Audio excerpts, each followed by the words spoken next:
다음에는 이제 수관식 보일러를 볼게요. 수관식 보일러는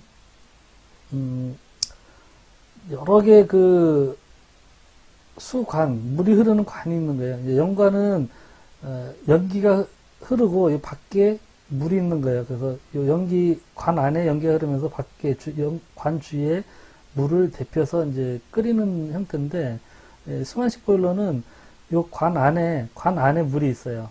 그리고 관 밖에 연소된 가스, 고온의 가스가 있는 거고요. 배기가스가 있는 거고.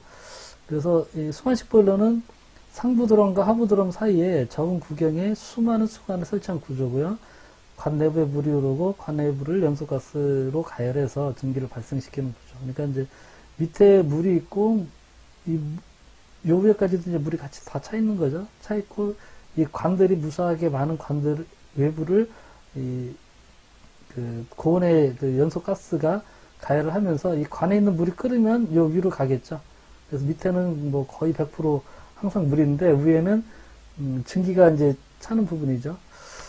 그래서 이제 하부 드럼은 물, 상부 드럼은 증기에서 위에서 이제 증기가 발생돼서 나가는 그런 형태고요. 이게 이제 이 물이 있는 부분이 이 관이다 보니까 높은 압력으로 보일러 제작이 가능해요. 이 관은 뭐 그 압력 용기, 드럼은 압력 용기처럼 뭐 철판 두께를 충분히 두껍게 해주면 될 테고 압력 배관들을 사용하면 되겠죠. 그래서 20kg, 30kg, 40kg까지도 보일러가 이제 제작이 가능하고요. 수관의 길이라든지 수량에 따라서 용량의 증대가 용이하죠.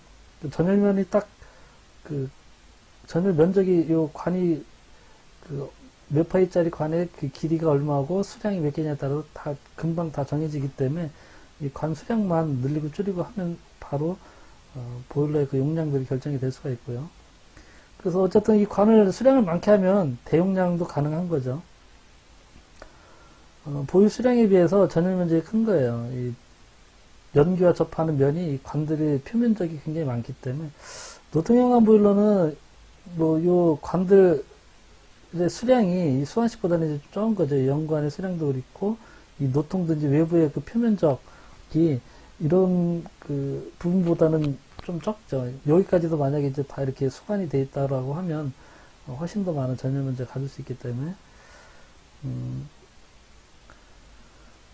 그래서 이제 또 하나는 그 연소실의 형상이라든지 크기를 사용자 요구사항이나 주문 내용에 비춰서 비교적 자유롭게 조절이 가능해요. 그러니까 이 장비 길이를 길게 해달라, 높이를 크게 해달라, 폭을 어떻게 해달라, 뭐 이런 부분들이 다 대응이 가능한 거죠. 이런 관의 배치라든지 뭐 그런 부분을 맞춰서 할 수 있기 때문에 산업용 그 폐열 보일러라든지 이런 데서는 그 수관식 보일러로 그래서 많이 할 수밖에 없고요. 용량이 또 커지면 노통연관 보일러를 이 큰 보일러를 통째로 반입하기 어려운 조건들이 많이 돼요. 그래서 그 나중에 보일러를 교체 작업을 할 때 그 보일러 반입 조건이 좋지 않으면 그때 또 수관식 보일러를 하게 되면 수관식 보일러는 위에 드럼, 하부 드럼 따로 들어오고 이 관 조립을 현장에서 하고 밖에 케이싱 현장에서 조립이 가능하기 때문에 그런 부분들에 대한 또 이제 장점이 있고요. 그 현장에서 그런 현장이나 사용 여건, 설치 조건 이런 거에 잘 맞출 수 있다라는 부분.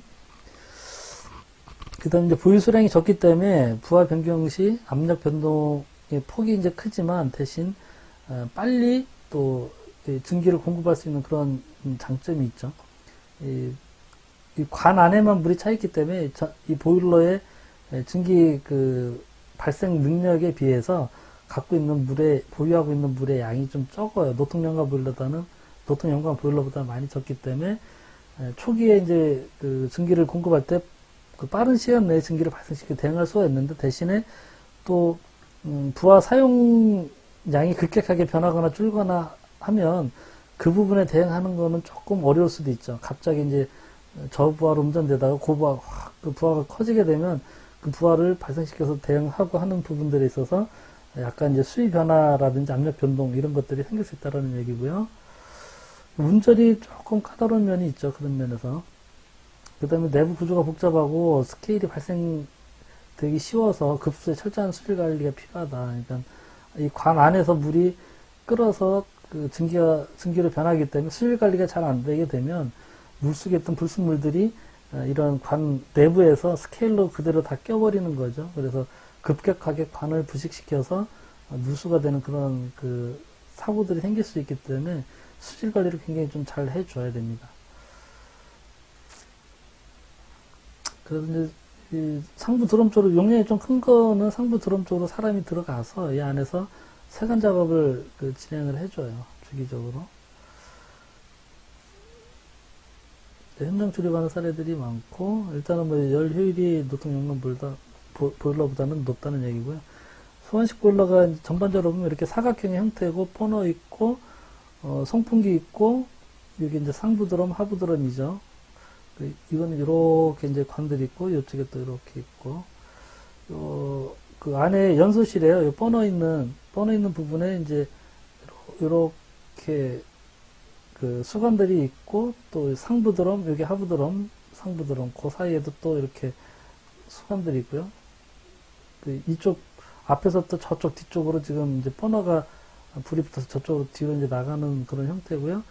이 상부 드럼 안에 이제 상부 드럼이니까 요 밑으로 연결된 요 관들이 지금 이렇게 쭉 배치되어 있는 거고요. 옆으로 간 관들, 이렇게 연소실 쪽으로 가는 관들도 또 옆쪽으로 있고요.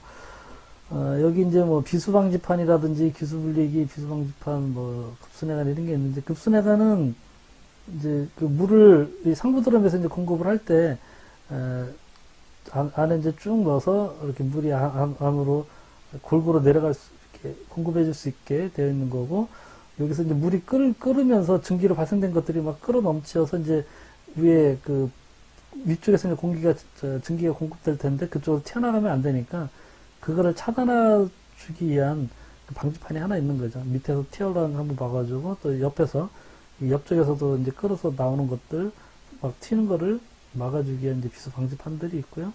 또 이게 이제 한 번 더 전기 쪽으로 나가기 전에 한번 그 앞쪽에 또 기수 분리기를 한 번 더 해서 하여간 물이 그 습증기가 나가는 걸 최대한 막아주기 위해서 그렇게 되어 있고,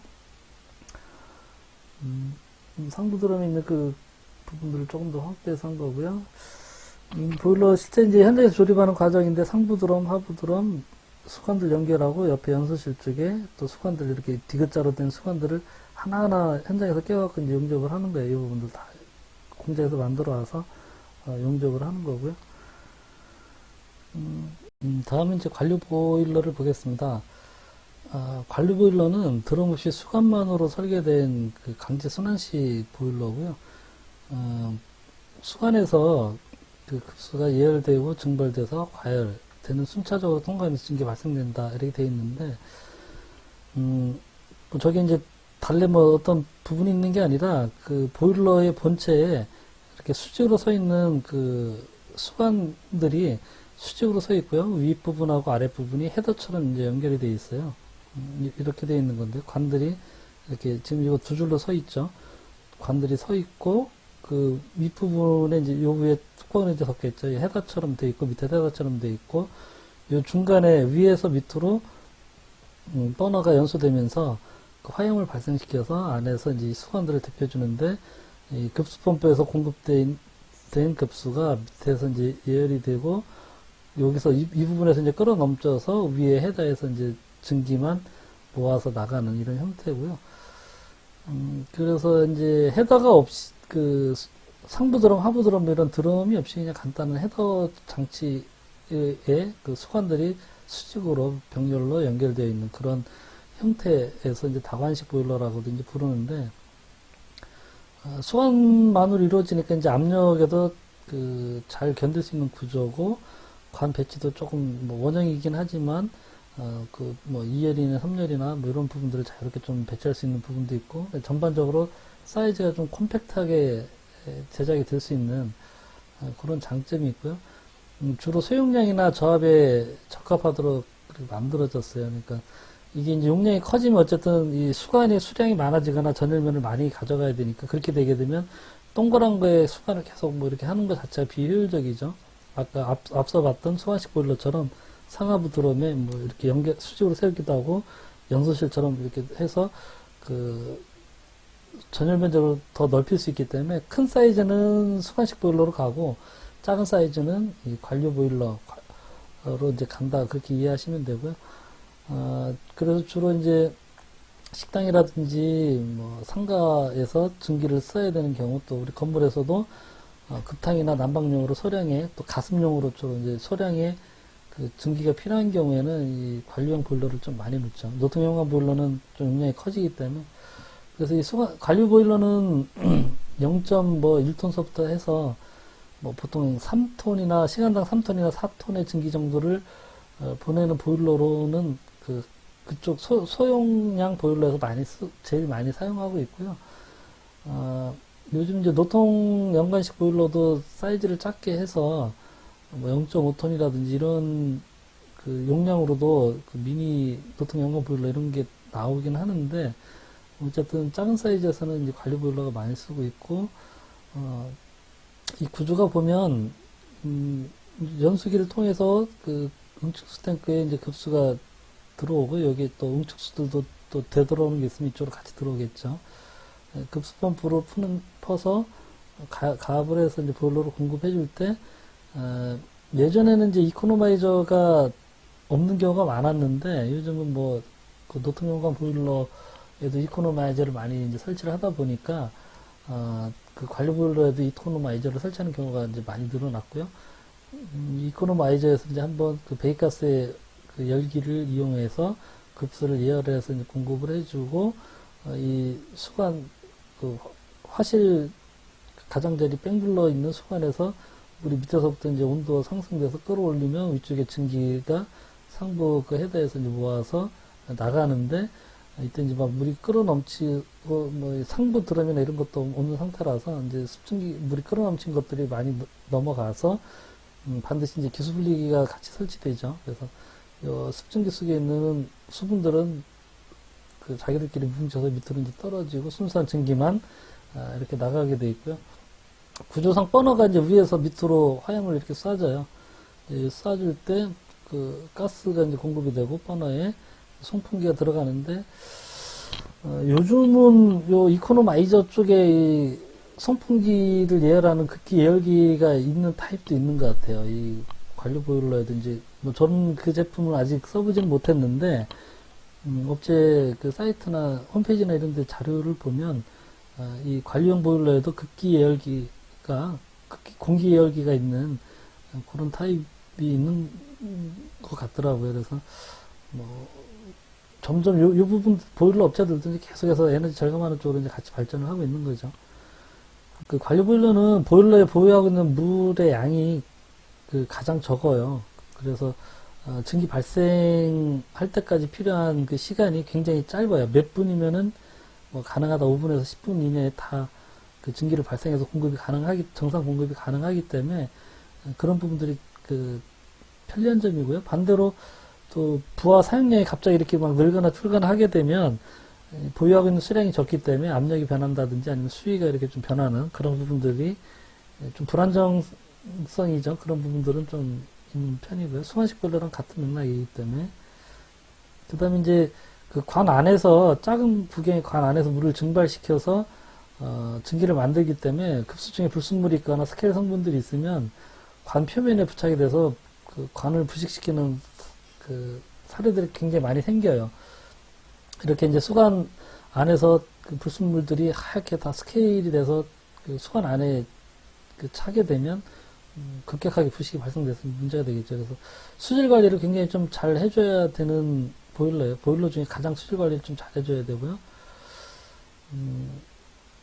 뭐 이런 내용들 좀 읽어보시면 되고요. 구조가 이렇게 돼 있고, 그 관리 보일러 이제 용량 제어는 그 수위 센서에 의해서 수위 센서가 이제 뭐 전국 봉이 몇 개냐라고 보면 되겠죠.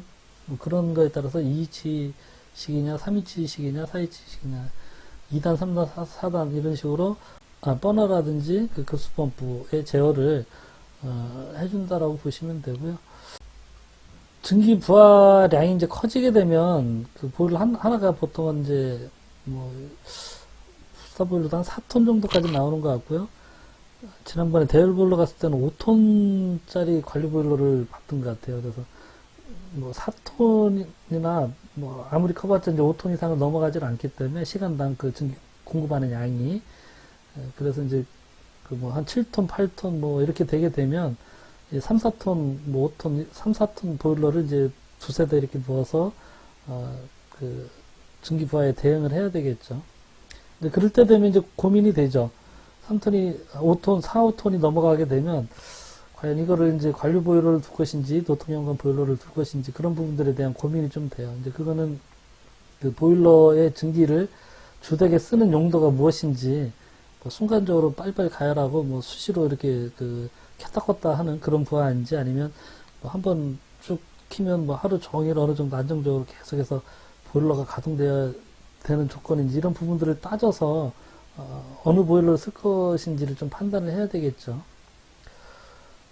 이 관리 보일러의 이제 개통도인데 뭐 연수기 통해서 그 급수 탱크, 응축수 탱크에 이제 급수를 해주고 급수 펌프가 물을 그 보일러 본체 안으로 공급을 해주고 이때 뭐 첨가제라든지 수질 관리하는 약품을 같이 섞어서 이제 넣어줄 수 있는 약주입 펌프가 있고요.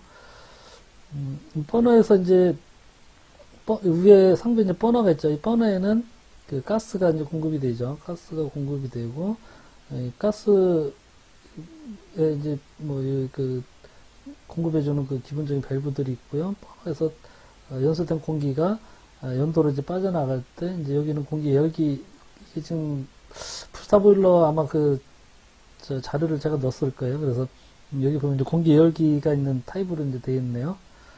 되어 있고 뭐 여기 그림에는 안 나와있지만 이제 여기에 송풍기가 있겠죠. 송풍기를 통해서 이제 이렇게 그 버너에 그 가스하고 같이 혼합해서 이제 공기를 넣어주니까 그리고 여기서 이제 발생된 그 증기는 기수 분리기를 통해서 주증기 밸브를 거쳐서 이제 증기했다로 해서 이제 공급이 되고요.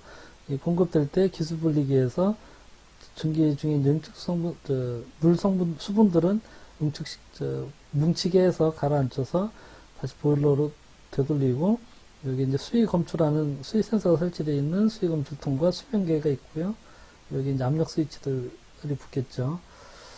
그다음에 안전 밸브가 있겠죠. 압이 높아지면 이제 터져서 5개로 그 증기를 빼주고, 그리고 이제 그 농축부로 하는 전자 밸브가 있어요. 그 주기적 시간 타이머에 의해서 하든지 아니면 여기에 그 뭐 전기 전도 측정하는 센서를 통해서 이제 검출하든지 해서 수질 상태가 좋지 않을 때 그 주기적으로 물을 빼서 버리게 하는 그런 그 자동 불호 장치들이 이제 설치가 기본적으로 되고요.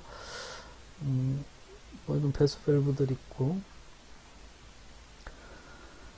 이 관류 보일러가 이제 요즘 그 용량이 이제 큰 설비들에서 노통 연관 보일러에 이제 대응하기 위해서 작은 보일러를 여러 대 넣어서 하는 그 스크럼 보일러라고 이제 업체에 따라 스크럼 보일러라고 하기도 하고, 대수제 보일러라기도 하고, 다관식 보일러라기도 하고, 뭐 하여간 뭐 그렇게 이제 여러 대를 넣어서 이렇게 하는 경우가 있는데, 뭐 이런 똑같은 부하에 이렇게 노통연관 보일러 큰 거 한두 대 가지고 대응을 할 수도 있고, 관류 보일러 작은 거 여러 대를 이 부하만큼 여러 대 그 대수 뭐 10대, 5대, 10대 이렇게 놔서 대응할 수도 있는데, 이런 타입 이제 스크럼 보일러라고 이제 부르는 건데, 이런 것들에 대해서 요즘 좀 뭐 논쟁들이 좀 많은 것 같아요. 뭐 어쨌든 부하가 수시로 바뀌고 뭐 이래저래 할 때는 이쪽 그 관류 보일러를 주력으로 만드는 부스타 보일러나 미우라 보일러에서는 그렇게 작은 게 여러 개 두는 게 오히려 더 효율적이다. 장비 하나하나마다 툴바로 운전되기 때문에 장비들의 가동 그 효율들도 좋아지고, 또 혹시나 뭐 한두 개 고장 나더라도 전체적으로 시스템에 그 큰 문제 없이 그 증기를 공급할 수 있고, 고장 난 것들만 고치면 되니까 그렇게 해서 이제 얘기하는 경우도 있고요. 반대로 이제 이 노통연관 보일러를 주력으로 만드는 업체 쪽에서는 이 작은 장비들 여러 개가 수시로 작동을 하게 되면 이쪽에서 발생되는 손실들이 있다. 예를 들자면 이제 보일러가 한번 켜지고 꺼지고 할 때 되면 한 번씩 이제 그 미리 퍼지를 하잖아요. 이렇게 안에 있는 배기가스 한번 불어낸 상태에서 이제 버너 점화시켜서 타다가 또 다 보일러가 꺼지게 되면 꺼지고 나서도 또 공기를 계속 넣어서 그 일정 시간 동안 이제 또 퍼지를 하죠. 그래서 그렇게 이제 퍼지하는 과정, 켰다 꺼졌다 하는 과정에서 열 손실들이 에너지 손실이 많이 발생하기 때문에 이게 그렇게 뭐 여러 대 보일러가 수시로 다단 기동되는 게 그렇게 바람직하지 않다. 우리는 급수 펌프나 송풍기나 요즘은 인버터 제어를 하기 때문에 부하에 따라서 그 펌프나 송풍기를 인버터 제어하고 버너 비례 제어하는 게 오히려 더 그 보일러를 꺼뜨리지 않고 계속해서 꾸준하게 가동시키면서 안정적으로 전기도 공급도 가능하고 에너지 손실도 적다. 뭐 이렇게 얘기도 하기도 하고요. 그래서 노통 연관식 보일러에 인버터가 적용되기 전에는 사실은 이 스크럼 보일러의 그런 논리가 좀 많이 먹혀서 제조 공장에서 노통 연관 보일러가 오래된 거 교체할 때 관리용 보일러 여러 대를 놔서 대응하는 그런 사례들이 좀 많았어요. 한 10년에서 뭐 5년 전, 요 근래도 뭐 그런 것들이 이제 많이 있는데, 근데 이제 이 스크럼 보일러가 나오면서 그 노통 연관 보일러가 전반적으로 인버터 콘덴싱 보일러로 다 전환이 되는 추세가 이렇게 되면서 인버터 보일러가 들어오고 나서는 이제 이게 조금 주춤하는 경향인 것 같아요. 그래서 지금은 뭐 어느 시스템이 더 효율적이고 좋냐라고 이제 이렇게 절대적으로 좀 따지기는 좀 어려운 상황인 것 같고요. 이 사용하는 그 시설에 그 증기를 어떤 패턴으로 사용하는지 또 그 부하의 양의 변동이라든지 또 가동 시간이라든지 이러저러한 부분들을 종합적으로 고려를 해서 따져봐야 되는 상황인 것 같아요. 어쨌든 전체적인 그 평가들이 보면 노통 연관 보일러가 그 용량이 좀 크고 덩치가 커서 좀 순간적인 부하에 대응하기 어려운 부분들도 있지만 구조가 간단하고 연관의 교체나 수리가 용이해서 보일러 수명이 좀 긴 그런 장점들이 있거든요. 관리 보일러는 순간적인 그 부하 대응이나 이런 부분들은 좋지만 또 개별적인 장비들의 그 수명들은 수질 관리를 제대로 안 해줬을 때 현재 짧아지는 그런 부담들도 좀 있고 해서 대신에 또 한두 개 고장 나더라도 안정적으로 또 그 전기를 공급할 수 있는 그런 또 장점도 있겠죠. 그래서 그런 부분들을 같이 좀 고려를 해야 돼요. 지금 뭐 여기 나와 있는 내용들은 이제 그런 내용들이고요. 요즘 추세에서는 뭐가 좀 낫다라고 이렇게 보기는 조금 뭐 쉽지 않은 그런 상황인 것 같고요. 온수 보일러 쪽 보기 전에 그 제 카페에 보일러 관련돼서 좀 올려놓은 그 사진들이 좀 몇 개 더 있는데 한번 좀 그 먼저 보시고 넘어갈게요.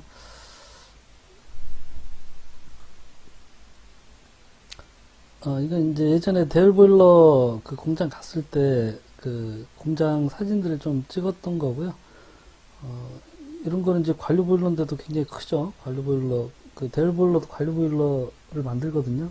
굉장히 좀 큰 사이즈의 큰 용량의 그 보일러도 만들고, 수면계 수위 검출하는 센서, 주중기 밸브 본체고요. 여기 이제 급수펌프 통해서 이제 급수펌프가 있고 위에가 이코노마이저 공기 예열기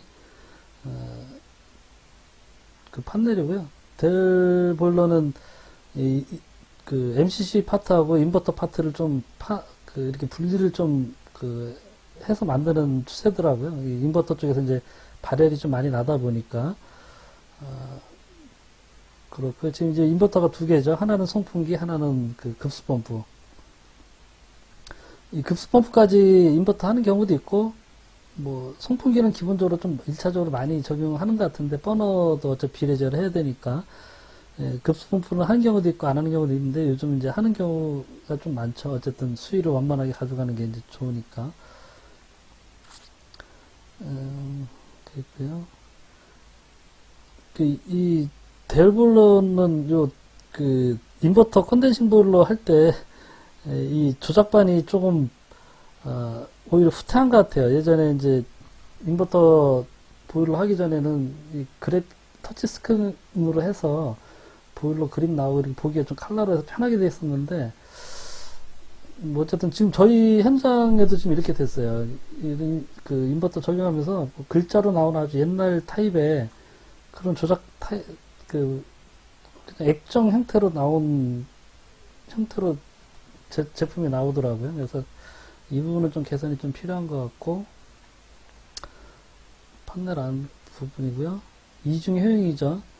급수하고 급탕, 그 보일러 보급수하고 급탕 예열해 줄 수 있게끔 되어 있고요. 뭐 이 전자밸브들이 있어서 만약에 급탕을 안 쓰게 되면 그냥 요 둘 다 보일러의 보급수를 쓰게끔 이 밸브 조작을 또 그렇게 할 수가 있어요. 그래서 이렇게 되어 있고요. 밑에 이제 유량계 있고, 이코노마이저고요. 요 밑에 이코노마이저에서 이제 결로수가 생기는 거를 빼서 이제 밑으로 그 응축수 중화장치 쪽으로 이렇게 보내는 그런 드레인관, 응축수 드레인관이 있고요.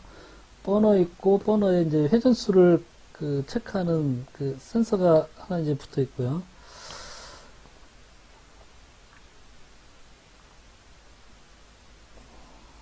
수위 센서 수면계 있고,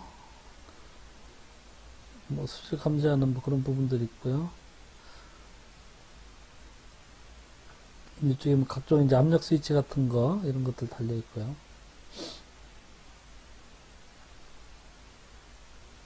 요즘은 보일러 급수 펌프를 예전에 웨스코 펌프 많이 썼는데 요즘은 뭐 거의 다 2평 다단 펌프를 많이 쓰죠.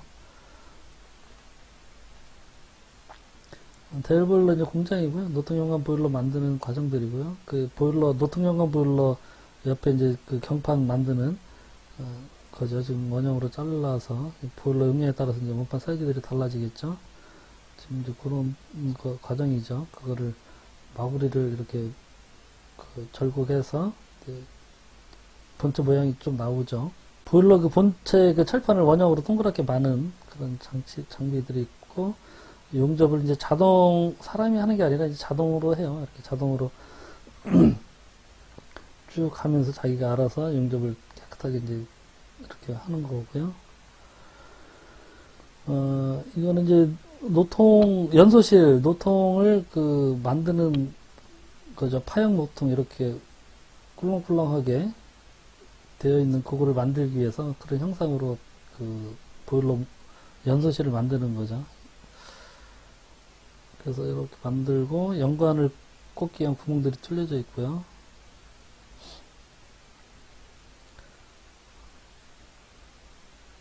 용접을 저렇게 다 하고요.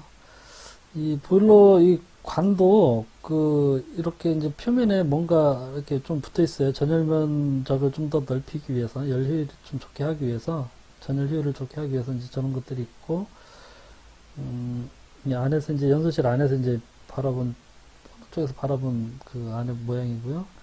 이거는 이제 이렇게 보일러 본체를 만들고 나면 소준 작업이라는 거를 해요. 이게 큰 도자기 굽는 뭐 그런 형태로 보시면 돼요. 그래서 안에다 이걸 놓고 뚜껑을 닫고서 안에 이제 가스로 이 안에 온도를 굉장히 높게 올려서 이 보일러를 가공하고 용접해서 했을 때 이 안에 남아있는 열 응력, 그 잔류 응력들 같은 거를 이제 풀어주는 거죠. 쇠를 가공하는 과정, 용접하고 제작하는 과정에서 받았던 쇠의 그 스트레스를 이제 풀어주는 그런 소등 작업을 반드시 하게 돼 있어요. 그래서 이 과정들 할 때 가서 이제 확인하기도 하고 하죠. 이거는 이제 공기 예열기고요. 공기 예열기인데 안에 그 히트 파이프가 들어가 있어요.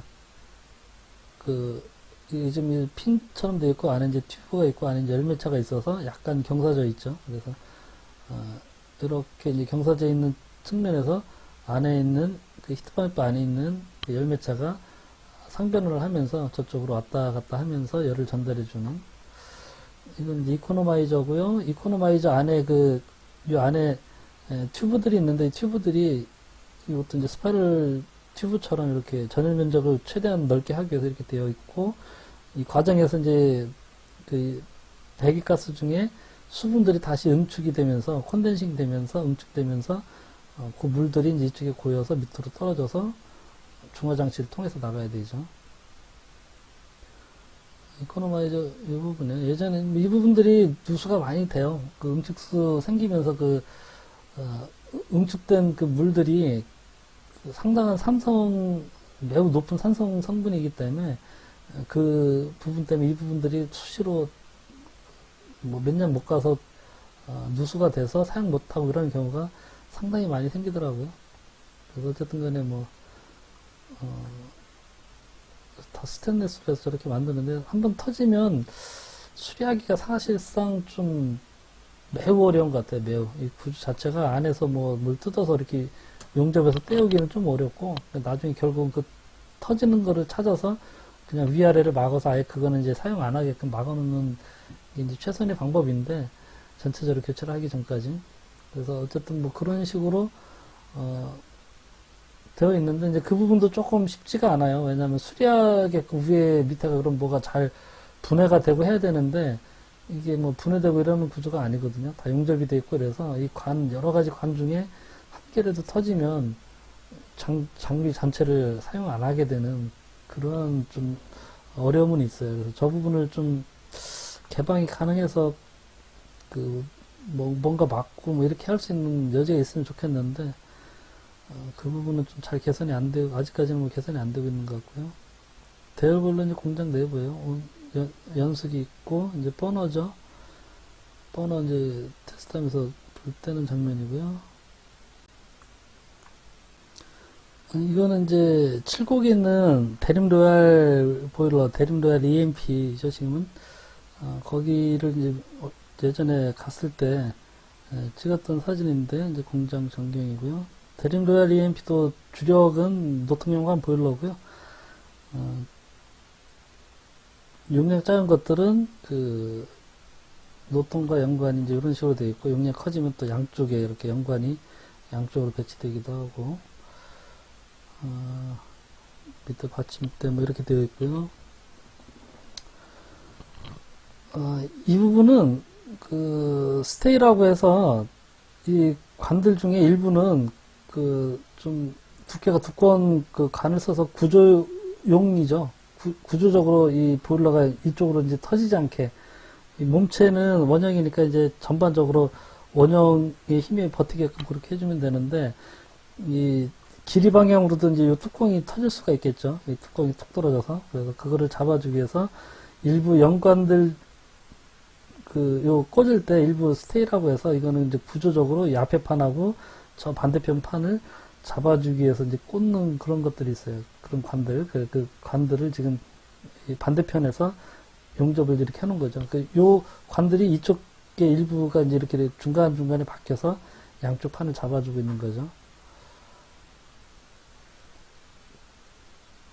이거는 이제 연소실 저쪽 반대편 쪽에 이제 문짝이나 이런 부분들이고요.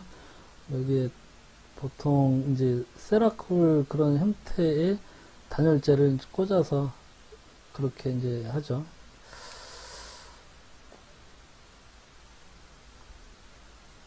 이쪽 연소실 쪽에서 연관 쪽에서 나온 배기가스가 이쪽에서 이제 돌아서 저쪽 여기 연관들 꽂히죠. 연관들 통해서 이제 저쪽 반대편으로 다시 가는 거죠. 이쪽으로 나왔다가 중간에서 나와서 가장자리 연관 쪽으로 이제 쭉 저쪽 또 다시 반대편으로 되돌아가는 거고요. 네, 안에 이제 이렇게 된 거고요. 위에 전공구에서 된 거고 이렇게 갔다가 반대편에서 되돌아오는 거죠.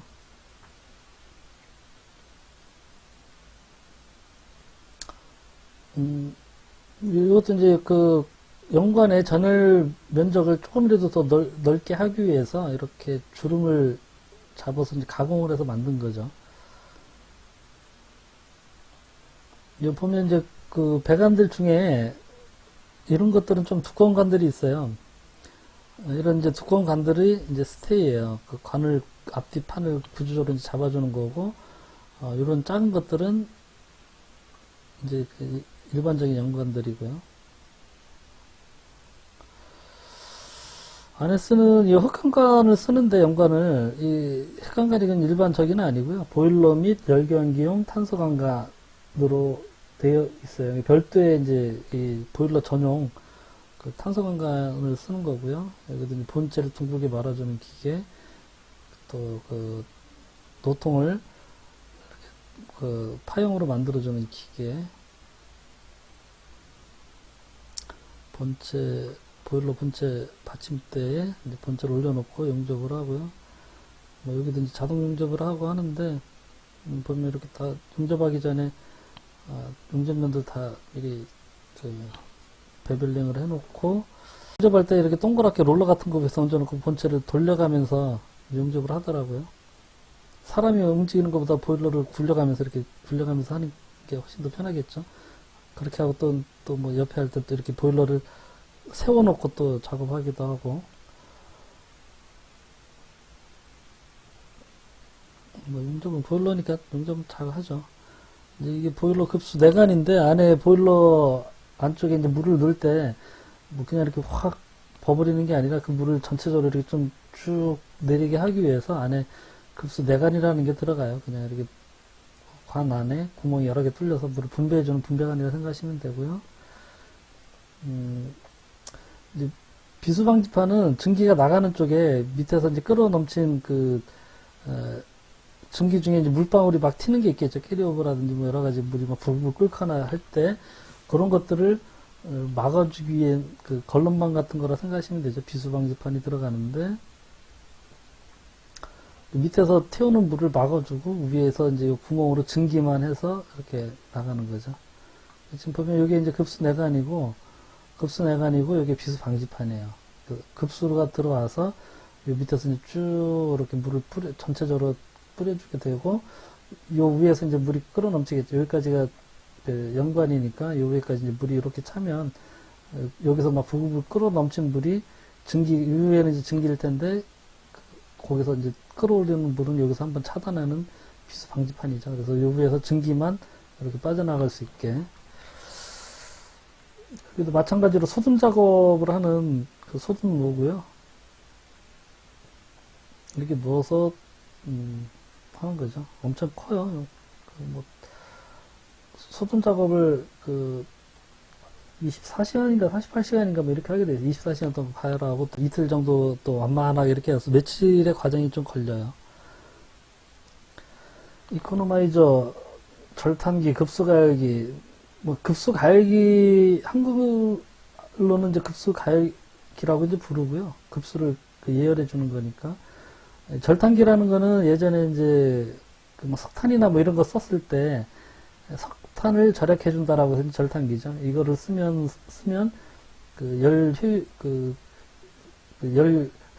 폐열을 회수하는 거기 때문에 배기가스 폐열을 회수해서 석탄의 소비량을 줄인다. 그래서 이제 절탄기 옛날 말이고요. 요즘은 절탄기란 말은 이제 도시가스 쓰니까 거의 안 쓰는 말이 돼버렸고, 급수가열기 또는 경제성을 좋게 해준다라고 해서 이코노마이저.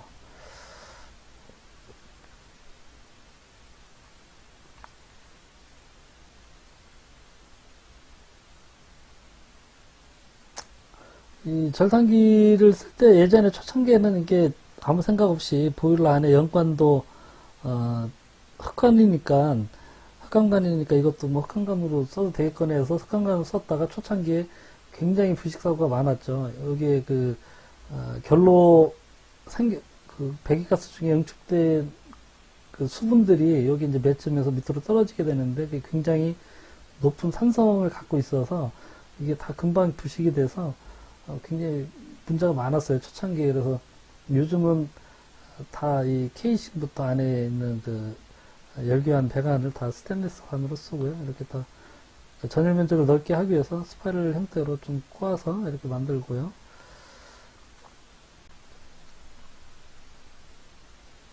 만들고 나서 이제 밖에 저렇게 자켓팅을 하고, 염소질 저쪽 뭐 반대편 이제 뚜껑인 것 같고, 여기 이제 급수의 공기 열기, 히트파이프죠. 한쪽에는 이제 극기, 한쪽에는 배기가스 해서 서로 이 안에 열매체가 왔다 갔다 하면서 증발해서 이쪽으로 왔다가 다시 응축해서 저쪽으로 가고 열기환해주고, 그렇게 하면서 이제 하는 히트파이프죠. 히트파이프. 굉장히 촘촘하게 들어가 있어요. 수면계고요. 뭐 이때는 그렇게 오래된 저기는 아니었는데도 전자식 센서가 많이 나왔는데도 아직 맥도날드 스위치를 쓰고 있더라고요. 그 수익, 그 감지 센서를 전기 접촉식이죠. 수명기 있고, 그 맥도날드 그 수익 검축이 옛날 방식인데, 어쨌든 뭐, 이건, 공장에서는 일부 또 저걸 또 선호하는 사람들이 있더라고요. 그래서 이게 2014년도인가 좀 된 거긴 한데, 하여간 그렇고, 배기가스 나가는 쪽에 이제 댐퍼를 보일러 업체가 설치를 이제 하는 경우도 있고요. 또 안 하는 경우도 있기도 해요, 요즘은. 이게 이제, 어쨌든 간에 이거를 임의로 닫거나 이러면, 그 운전자들이 닫거나 이래버리면, 안에서 그 연소가 원활하게 안 되고 뭐 이러저런 문제가 있어서, 이 부분을 설치하는 경우도 있고, 설치 안 하는 경우도 있고, 업체에 따라서 또 용량에 따라서 좀 그런 것 같아요. 예전에는 기본적으로 뭐 다 설치되다시피 했는데, 요즘은 설치를 안 하는 경우도 좀 많이 있는 것 같고요. 블로급스 펌프. 요즘은 대부분 다 이렇게 2평 다단 펌프를 쓰죠. 옛날에는 웨스코 펌프 같은 거라든지 뭐 그런 것들을 좀 썼는데, 요즘은 거의 다 뭐 2평 다단 펌프로 이제 바뀐 것 같고요. 워낙 뭐 2평 다단 펌프를 많이 쓰니까. 송풍기.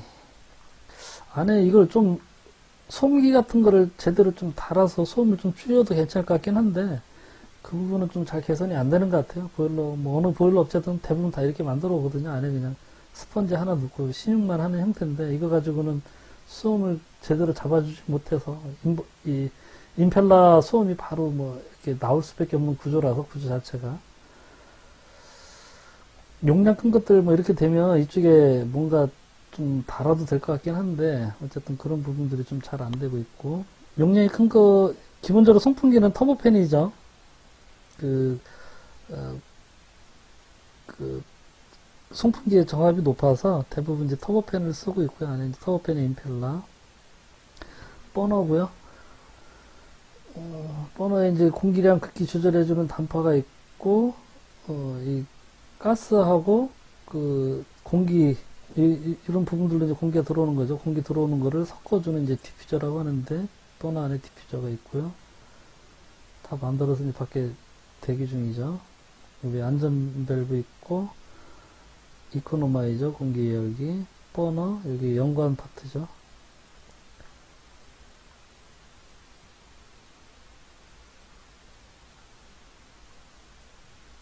이거는 이제 관류 보일러인데, 관류 보일러를 만들어서 이제 공장에서 테스트하는 그런 사진이고요. 용량이 좀 큰 거죠. 작은 관류 보일러는 아니에요. 이게 5톤이었던 것 같아요. 대열 보일러에서 찍었던 것 같은데, 하여간 그때 5톤, 우리나라 제일 큰 관류 보일러라고 좀 자랑을 했던 것 같아요. 그래서 5톤이었던 걸로 기억을 하고요. 이게 이제 두 개인 걸로 봐서는 뭐 하나는 급수 열기고 하나는 공기 열기인 것 같고, 그때 뭐 제가 자세하게 이제 설명을 듣지 못해서, 이 기수 분리기고요. 전기 나가는 부분이고, 이제 연소실이고, 위에 버너가 있겠죠.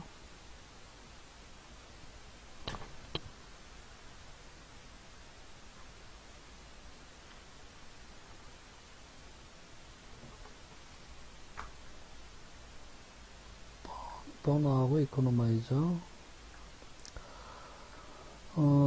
아까 뭐 책에도 있듯이, 위에 이제 헤더하고, 상하부에 헤더가 있고, 이렇게 관들을 수직으로 세워놓고, 그런 형태예요. 그래서, 위에서 나온, 헤더에서 모아진 전기를 밑에서부터 이제 물이 끌어올려서 전기가 되면 위에서 모아서 나가고 기수 분리돼서, 그 물들은 다시 또 안에서 다시 끌려지고요.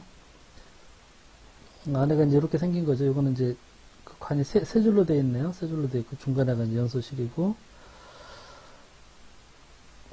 이렇게 이제 관의 전해면을 좋게 하기 위해서 저렇게 되어 이런 핀 같은 것들이 좀 붙어 있다고 보시면 되죠. 요것들은 이제 나중에 용접하게 되는데, 보시면 뭐 하여간 뭐 이런 구조고, 밑에 이제 보일러 본체 밑에 하부 받침판이죠. 관들을 이렇게 이제 붙여서 용접을 해가지고 안에 연소실을 구성을 하고요. 밖에 단열하고 기수 분리기. 이거는 이코노마이저 쪽의 사진인 것 같아요. 이코노마이저 쪽에 사진이고요. 이거는 이제 안에 이코노마이저가 이 배기가스 이렇게 나가서 가는 형태다 보니까, 그, 보통 현관보려는 아까 이제 이런 스파이럴 튜브를 이렇게 쭉 배치해서 길게 했는데, 이거는 가장자리에 이렇게 원형 형태로 돌려서, 그렇게 이제 이렇게 만들었다고 보시면 되죠. 이거는 그 보일러 배기가스 압력 제어로 연료비를 절감한다고 하는, 그런 자료가 예전에 에너지공단 어디 뭐 그 에너지 절감 사례로 있던 거였던 것 같아요. 그래서 제가 좀 올려놨는데 내용의 맥락은 뭐냐면 보일러의 그 연소실 노내의 압력을 재요. 그래서 압력이 너무 낮아지게 되면 그 안에서 그 연소된 그 고온의 공기가 배기가스 안에서 어느 정도 그 머물면서 그 열교환을 하고 충분히 그 열을 빼앗기고 나서 이제 연도를 통해서 밖으로 나가야 되는데 금방 바로 밖에 빠져나가 버리는 거죠. 그래서 압력이 너무 설정된 압력보다 많이 연소실 안에 그 압력이 떨어지게 되면 여기에 이제 전동 단파를 다루는 거예요. 전동 단파를 닫아서 이 안에 그런 압력이 다시 올라가겠죠. 그러면 압력이 올라간다는 거는 잘 안 빠져나가는 거죠. 이 안에서 조금 더 머물다가 나가게끔. 그래서 충분히 이 안에서 그 자기가 그 연소된 발열량을 전달해주고 나갈 수 있게끔 하는 그런 장치를 통해서 에너지 절감을 한다, 뭐 이런 사례가 좀 있더라고요. 그래서 이렇게 했더니 뭐 약 9%의 LNG 절감률을 달성했다, 약 9%의 연료를 절감했다는 얘기죠. 자, 이제 그런 사례가 있어 잠깐 뭐 여기 올려놨었고요. 이거는 이제 예전에 이제 대열보일러에서 공장 시험을 하면서 그 이코노마이저에 대한 그런 그 동영상을 찍어놓은 게 있어서 제가 좀 의견드리는데 보시면은 이것도 이제 인버터 컨덴싱 보일러죠. 인버터가 지금 수하고 승풍기 두 개가 붙어 있고 수위온도 그렇게 변하면서 인버터 급수 펌프가 제어를 되는 거고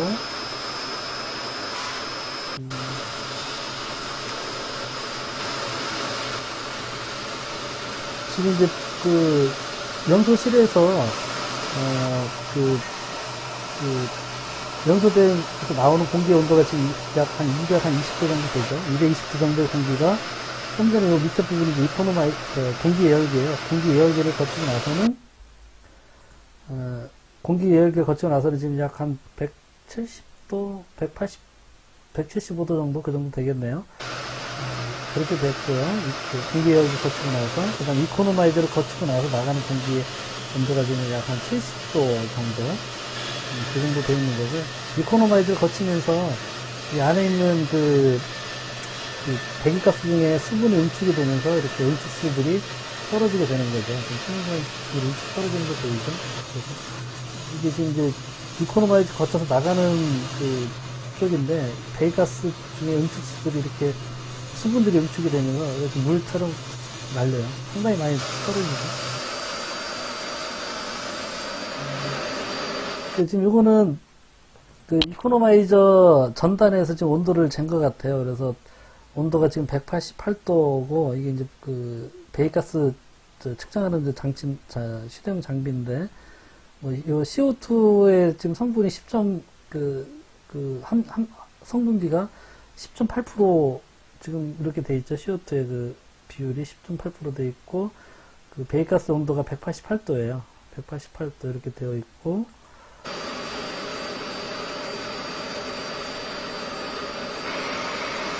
이코노마이저를 이제 거치고 나서 그 다음에 나와 있는 지금 이제 공기 온도를 좀 재고 있는 거죠.